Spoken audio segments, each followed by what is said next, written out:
네, 안녕하세요. 여러분들의 구독과 좋아요로 이 채널이 유지되고 있습니다. 네, 영상 속도는 1.5배를 추천드리는 바이고요. 네, 이번 내용은 아비트럼 관련 이야기를 좀 풀어보려고 하는데요. 아무래도 제한된 시간 안에 정보를 좀 취합을 하다 보니까 누락되거나 정보 부분이 약간 좀 정확하지 않는 부분이 발생을 할 수도 있습니다. 귀엽게 좀 봐주셨으면 좋겠고요. 보게 되면 요즘 아비트럼이 상장하지 않았습니까? 제가 녹화 찍고 있는 가격대로 아비트럼이 1865원대를 보여주고 있는데요. 일단 아비트럼에 대해서 잘 모르시는 분들이 계실까봐 설명을 드리도록 하겠습니다. 일단 아비트럼은 레이어 2 계열 쪽에 가장 강력한 옵티미스트 롤업 기술로 인해서 가장 우위점에 있는 코인 중에 하나라고 보시면 될 것 같습니다. 그래서 보다 빠른 처리를 이제 레이어 2에서 처리해주는 수많은 경쟁 코인들이 많이 있는데요. 그 중에 아비트럼이 가장 우월한 위치에 있다. 그리고 최근에 상장이 되었다. 자체 토큰이 또 만들어졌다라는 부분을 좀 볼 수가 있게 되겠는데요. 뭐 여기에서도 이제 보게 되면 대부분 토큰 분배 계획에 따른 내용들도 좀 있긴 합니다. 여기서도 100억 개 아비트럼 토큰을 발행키로 하고 그 중에 11.6% 아비트럼 사용자들에게 1.1%를 아비트럼 생태계에서 다오에 배정하는 부분으로 좀 되어져 있다라고 되어져 있는데요. 이게 실질적으로 팀과 어드바이저, 다오 트레저리 사용자 생태계에서 운영되는 다오 까지 포함을 하게 되면 이 물량이 생각보다 좀 많다라는 의견들도 좀 많이 나와주고 있는 실정이긴 합니다. 네. 그래서 이런 의견들도 좀 있어요. 아비트런 3월 30일 18시 기준으로 거래시 총 22조 원, 순수 물량 17조 원인데 총 유통량이 100% 12.5%의 시장 유통으로 17조 원이라고 보았을 때 락업 물량이 85% 형태이다. 이게 절대적으로 낮다라고 보기에는 좀 어렵겠죠. 그래서 이참에 아비트럼에 관심이 있으신 분들은 그냥 차라리 내년 3월 24일 정도까지 기다려서 하는 게 좀 더 낫지 않겠냐라고 저는 그렇게 주장을 하고 있는데, 이거는 뭐 아니다, 아직은 좀 더 먹을 게 있다, 뭐 이렇게 이제 주장하시는 분들이 있습니다. 그 이유 중에 하나는 아무래도 뭐 이렇게 볼 수도 있겠죠. 어, 여기에서도 이제 생태계 활성화에 기여하는 계정들은 또 아비트럼 토큰에 따른 에어드랍을 받을 수 있다라는 그런 옵션 조항이 있기 때문에 생각보다 이게 그렇게 빨리 조정이 크게 나오지 않을 것이다. 뭐 이렇게 또 주장하시는 분들도 있고, 그리고 강력한 또 아비트럼에 따른 장점이 꽤 많다. 라고 주장하시는 분들도 있습니다. 여기 이 내용을 보시면 알 수가 있는데요. 아비트럼 AVM, 옵티미즘 가상 머신, OVM보다 EVM의 코딩 언어에 더 잘 호환이 된다. 개발자 코딩 다시 할 필요 없이 EVM에서 AVM으로 간단히 변화가 될 수 있다라는 강점을 또 꼬집기도 했었고요. 아비트럼 네이티브 이더리움 토큰을 지원하지만 옵티미즘 최신 토큰 프로토콜 ERC만 지원을 하게 된다. 아비트라 핵심 요소는 통합형, 비허가형 브릿지라고 강조를 했으며 수요에 따라 전용 브릿지로 배포하는 데 반해서 자산을 허가 없이 레이어 2로 전송할 수 있는 접근 가능한 브릿지를 제공하기 때문에 아비트럼 채택률이 더 높았다라는 분석치를 내놓기도 했습니다. 그럼 아비트럼에 있는 이 가격을 유지하기 위해서는 그냥 절대적으로 아비트럼 생태계가 활성화되고 그걸 좀 많이 사람들이 써주면 가격이 유지되는 모델링이라고 그냥 생각을 하시면 될 것 같은데요. 글쎄요, 조금 더 볼 필요성은 있을 것 같긴 합니다. 그 다음으로 아비트럼 에어드랍 코인 런칭 가격에 따른 예상치라고 해가지고 어떤 분이 이렇게 막 써놨는데, 여기서도 요약 부분만 제가 발췌를 해서 설명을 좀 드리도록 하겠습니다. 사용자 증가 속도가 엄청나고 활성 사용자 숫자도 엄청 높고 TV에 계속 증가하고 있는 유일한 아비트럼 체인이다. 여기서 생태계 개발 상황을 보니까 정체 구간에 돌입했던 부분도 약간은 보이는 것 같다.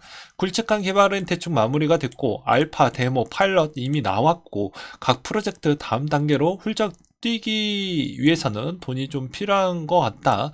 작년 말에 코인 시장에서 또 하락세가 있어서 외부 현금 투자를 받아내기에도 애매한 상황이라서 만년 유망주 취급만 받았던 부분이 좀 있었고 생태계를 제대로 돌려보지 못하고 찢겨나가는 상황을 막기 위해서는 결국에 눈물을 머금고 코인을 찍어내는 거 말고 답이 없는 상황이었던 것 같다 라고 이야기가 좀 있었고요. 그렇다라고 하면 이제 가격 추이를 한번 대략적으로 이분 주장으로는 이렇게 좀 해석을 했더라고요. 일단 서큘레이션 되는 양이 12.75 이건 동일하니까 계산법은 어떤 거 기반으로 접근하느냐에 따라 달라질 것 같다. 레이어2의 점유율이 비례식으로 접근 큰 하자 없이 런칭에 성공을 한다라고 하며 경쟁자의 옵티미즘과 비슷한 시총이 좀 가질 것 같으니 아무래도 점유율 45%, 아비트로 55%, 단순 시총 분배하면 0.8달러 정도 될 것 같고 FDV 비율로 고려를 해서 뽑아본다고 하면 대략적으로 한 코인당 1.3달러 정도가 좀 대치되지 않겠냐? 뭐 이런 주장들도 나와주고 있는 실정입니다. 여기서 이제 추가적인 논란거리는 뭐 여러 가지도 많이 나와주고 있는데요. 왜 이 시점에서 이제 굳이 코인을 찍어냈어야 됐냐? 뭐 이런 주장들도 꽤 많이 나와주고 있거든요. 그런 거는 또 각자 한번 생각을 해보시길 바라겠습니다. 왜냐면 이거는 뭐 상충적 관계이기 때문에 좀 어렵습니다. 예. 그 다음으로 또 하나 보게 되면 자 빗썸에서 아비트럼 상장한 시점 보게 되면 3월 24일 14시 40분 기준점으로 상장을 했죠. 근데 이것도 보게 되면 어딨냐, 쿠코인이 가장 일찍 상장을 했으니까 쿠코인 기준점으로 좀 보도록 하겠습니다. 땡겨가지고 한번 보도록 할게요. 그럼 3월 24일 기준점으로 보게 되면 14시 반입니다. 그러니까 어떻게 됐냐, 요때죠. 예, 요때입니다. 근데 그 전에 항상 다 해먹고 기대감으로 단타 쳐서 많이 해먹고 하고, 그리고 제가 계속 지적하는 것 중에 하나가 유망 있는 코인 제발 빨리 상장시켜야지 우리한테 이득인데, 매번 거래소들이 뻥까 치는 것 중에 하나가 뭐냐면 투자자 보호를 위해서래. 근데 이게 투자자 보호입니까? 아니잖아요. 진짜 유망하다라고 하면 빨리빨리 상장을 시켜야 되는데 항상 해외 거래소에서 다 설거지 됐다라고 제가 표현하는 이유가 이런 겁니다.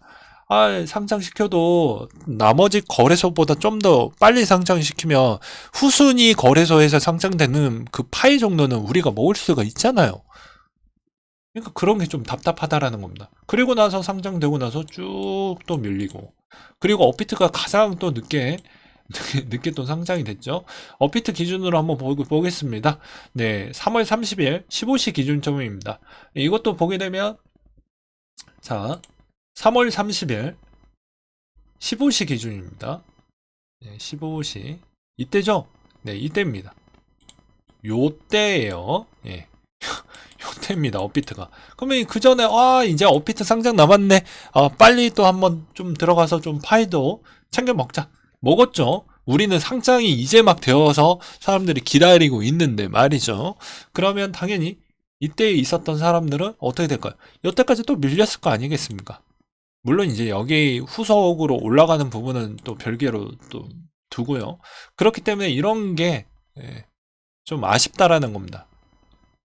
이런 경우는 거의 없어요. 제가 이때까지 코인 짬밥이 꽤 오래 되다 보니까 이런 걸 어마어마하게 설명도 많이 하기도 했지만 불만이라는 게 이런 겁니다. 그래서 이번에도 마찬가지로 만약에 그랬다라고 하면 그 전에 이렇게 차익을 냈던 사람은 또 많이 해먹고, 우리는 뭐 기껏 해봐야 다시 올라왔으니까 좀 뭐 그나마 다행이지만 이럴 확률은 거의 가뭄에 콩나듯이 나옵니다. 예. 그러니 참고하시라고 말씀드린 거예요. 애초에 초반에 이렇게 상장됐던 부분이 추가적인 요즘 이슈가 좀 있다 보니까 조금 더 올라가려고 하는 성향이 더 있기도 합니다. 있기도 해요. 근데 아직까지도 저는 락업 물량도 좀 있고 시간이 항상 상장하고 나서 한 못해도 1년 정도는 좀 뒤에 보아도 괜찮다라는 겁니다. 그때 사도 늦지 않는다라고 봐요. 물론 지금 시장 뭐 재미없으니까 더더더 어, 괜찮다라고 보는 입장이고요. 네, 여기까지 이제 어떻게 보면 아비트럼 이야기를 간략하게 한번 좀 준비를 해보았고 나머지 이야기 또 빨리 진행하도록 하겠습니다. 시황으로는 이제 리치몬드 연ung 총재가 이제 예금 인출 과정 안정적인 국면에 좀 돌아왔다. 여전히 지출 가능한 현금 충분하다. 그리고 인플레 시간 좀 더 걸릴 것 같다. 추가 25bp 인상 여부 회의 때마다 따져봐야 될 것 같다. 근데 거의 한다라는 이야기를 좀 했고요. 미니 애플리스 연ung 총재도 인플레 더 낮춰야 되고 그렇게 할 것 같다. 그리고 2% 물가 맞추려면 연준 신뢰 손상 될 것 같은데 밀어붙이겠다. 은행 위기 아직 진정시키는데 시간이 좀 필요할 것 같다. 조금 더 높아진 5월에 25bp 인상 확률 조금 더 올라왔습니다. 5대5 정도 나왔는데 이제 51% 정도 좀 더 올라왔고요. 그 다음에 앨런 재무장관이 이런 이야기를 했습니다. 규제 완화가 너무 나간 것은 아닌지 규제의 균열을 고칠 필요가 있다. 현재 감독 체계가 적절한지 재검토하는 게 필요할 것 같다. 이런 이야기 했거든요. 그래서 바이든도 마찬가지로 자산 1천억 달러 이상의 은행 규제 감독 강화 지시를 내렸고요. 유동성 자본 비율 상향 조정 당국 심사 강화된다고 합니다. 25만 달러 예금자 보호 한도도 이번에 계속 국회에서 나와줄 것으로 보여지는데요. 아마 6월 달에 부채 한도 계획 부분도 상당한 진통이 있을 것으로 보여집니다. 그게 크립토의 어마어마하게 불똥만 튀지 않길 저는 좀 바라겠고요. 찰스 슈왑 아직 모건 스탠리는 사지 말아라 이런 이야기가 나와주고 있는데요. 찰스 슈왑의 저금리 예금 탈출이 지속되고 있고 인출 속도가 2배 빠르다. 수익 완전히 회복하려면 25년도 정도가 좀 필요할 것 같다. 찰스 슈왑이 문제가 되면 이거 시장이 또 요동칠 수 있습니다. 그 이유는 어떻게 볼 수가 있냐면요. 요즘 스테이블 코인 다 마탱이 갔죠. BUSD 인출되고 USDC도 인출이 많이 되어가고 있는데 이러면 디파이에서 힘을 실을 수가 없기 때문입니다. 디파이 쪽에서 보게 되면 자 메이커다오를 예를 들어서 드릴게요. 메이커다오를 보게 되면 메이커다오가 갖고 있는 비중을 보게 되면 이 USDC가 어떻게 보면 똥이 될 수가 있잖아요. 그래서 실제로 보게 되면 디파이 순위가 가장 높은 메이커다오입니다. 어떻게 보면 그러면 당연히 메이커다오에 흔들림이 있으면 자동 또 청산 비중이 커질 수도 있겠죠. 그러니까 그런 것까지도 고려를 해서 볼 필요성이 있다라는 것입니다. 그래서 여전히 우리는 노출이 좀 되어져 있다. 라는 걸 어느 정도는 인지를 해야 됩니다. 그래서 은행이 붕괴되니까 이제 크립토 시장도 같이 좀 커져 나가겠지라는 그런 뭐 오류적 발상을 갖고 계시면 아직도 코인 제대로 공부 못하고 있다. 뭐 이렇게 표현할 수가 있게 되겠죠. 그 다음으로 진 크레이머가 미국의 SEC 리플 소송 패소할 수도 있다. 발언에 커뮤니티에서 긴장감이 뭐 돌고 있다고 하는데 이분은 반대로 했던 승률이 더 높습니다. 참고하시기 바라겠고요. 그 다음에 이메이드 장 대표가 연임 확정이 됐다고 합니다. 부러워요. 욕먹도 받고 인센도 받고 부럽습니다. 그 다음에 3월 비트코인 채굴자 수익이 7.18억 달러 10개월 네, 최대치를 보여주고 있다라고 하고요. 이거는 좋은 겁니다. 재무 건전성이 그래도 좀 버텨주고 있구나라는 걸 확인을 해볼 수가 있겠고요. JP모건, 멜론, 은행들이 암호화폐 기업 협력 의사가 있다. 빨리 협력을 해주었으면 좋겠습니다. 그래야 미국의 자본이 계속 들어오면서 우리 가격을 좀 방어를 해줄 수가 있는데 언제 들어올지 좀 봐야 될 것 같아요. 네. 그래서 암호화폐 기업 서비스 제공하는 것을 좀 꺼리고 있다. 당연할 수밖에 없습니다. 왜 제가 이 내용을 왜 보여주었을 것 같습니까? 지금 빌드업 했다라고 제가 볼 수가 있는 거죠. 재검토하고 규제 감독 강화했는데 우리 이거 해줄게요 하면 처맞겠죠. 네.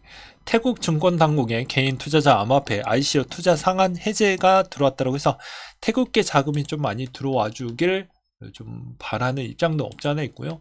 최근에 도미노스가 약간 좀 쉬어가고 있는 부분이 보여주고 있는데 아직까지는 계속 확인이 필요할 것 같고요. 그 다음에 달러 비중도 중요합니다. 여전히 달러 비중도 요즘 약세를 보여주고 있기 때문에 그나마 한동안 위험 요소는 좀 덜하지 않겠냐라고 생각이 들거든요. 그렇기 때문에 이런 것도 좀 참고하시기 바라겠고요. 마지막으로는 약간 좀 무거운 이야기가 될 수도 있겠는데 요즘 오미세고 상패 가능성에 따른 어떤 분이 이렇게 또 분석을 해놨던 내용들이 있더라고요. 일단 닥사에서 내놨던 가이드라인 참고하기 바란다.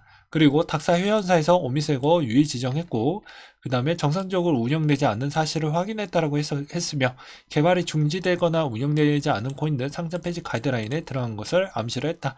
아는 사람은 알지만 오미세고 보바 네트워크로 갈아탄 지 오래이다. 내용을 더 적어보자면 AMA 때 두 코인 차이점에 대한 질문에 오미세고 개발했던 팀을 일부 데려와서 레이어2 보바 네트워크에 힘을 실어주었다. 라고 되어져 있었고요. 현재 오미세고 홈페이지 트위터는 사라지고 보바 네트워크 변경된 채 운영이 되어가고 있다. 오미세고 방치된 상태이고 운영되지 않은 상패 피할 수 없을 거라고 생각이 되고 코베 상점 폐지도 아마 거의 높을 것으로 보여진다.